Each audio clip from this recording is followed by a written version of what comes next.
Moi, c'est Aude et je suis actuellement en DE conseillère en économie sociale et familiale.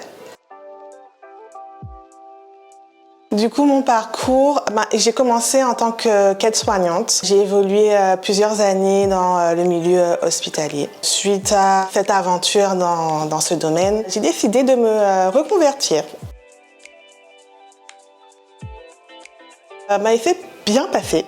Je l'ai effectué au Greta Metter de Paris. Ça a été une formation en 1 an qui s'est très bien passée mais qui a été assez intense et je l'ai eue. J'ai souhaité poursuivre en 3e année parce que c'était mon objectif. Je savais très bien que pour être conseillère en économie sociale et familiale, pour avoir les compétences de la conseillère en ESF, il fallait que je fasse cette 3e année. J'hésitais entre 2 établissements. Suite à de nombreux retours positifs que j'ai eus par rapport à l'IRTS de Montrouge, j'ai décidé de passer les admissions, l'entretien d'admission qui s'est bien déroulé. Et du coup, passer un entretien avec une psychologue pour pouvoir raconter mon parcours. En amont, j'ai aussi pu écrire une lettre de motivation. Par la suite, j'ai été admise au sein de l'IRTS de Montrouge.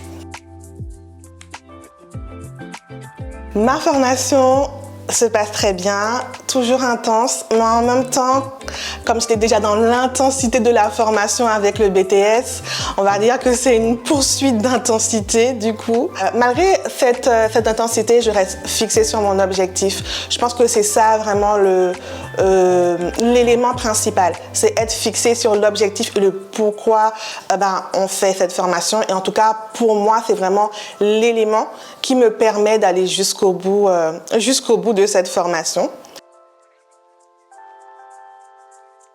Je voudrais juste préciser, prenez-vous en avance pour les stages parce que ça peut être assez compliqué pour trouver un lieu de stage dans notre domaine. Pour ma part, j'ai pu trouver un lieu de stage 2 semaines avant la date de départ. Je suis très bien dans ce lieu. J'évolue très bien. Une structure, un dispositif de mise à l'abri pour les personnes vulnérables pour aller un peu plus en profondeur. Faisons des suivis, un accompagnement social et administratif des personnes hébergées à l'hôtel. Il faut savoir que le métier de conseillère en économie sociale et familiale est axé sur la vie quotidienne. En plus de l'accompagnement social et administratif, nous avons vraiment une expertise qui nous permet de pouvoir accompagner les personnes dans l'évolution de leur vie quotidienne et de pouvoir conseiller, donner des tips, des astuces afin que la personne accompagnée puisse par la suite être autonome et reproduire si elle le souhaite. Il y aurait beaucoup de choses à dire. Pour résumer, je dirais que c'est l'approche que l'on a avec les personnes qu'on accompagne. Cette approche qui est celle d'aider sans faire pour l'autre et de lui montrer que, en fait, c'est possible qu'il fasse les choses sans être dépendant d'un professionnel. C'est vraiment le fait de pouvoir conseiller l'autre tout en écoutant le besoin de l'autre. Je dirais que ce sera un bilan positif avec de la fierté, avec le maître mot qui est persévérance, détermination. Je dirais que vraiment, ce sont ces 3 mots, plutôt 4 mots, qui englobent vraiment ce bilan, qui me permettent de me projeter sur les mois à venir.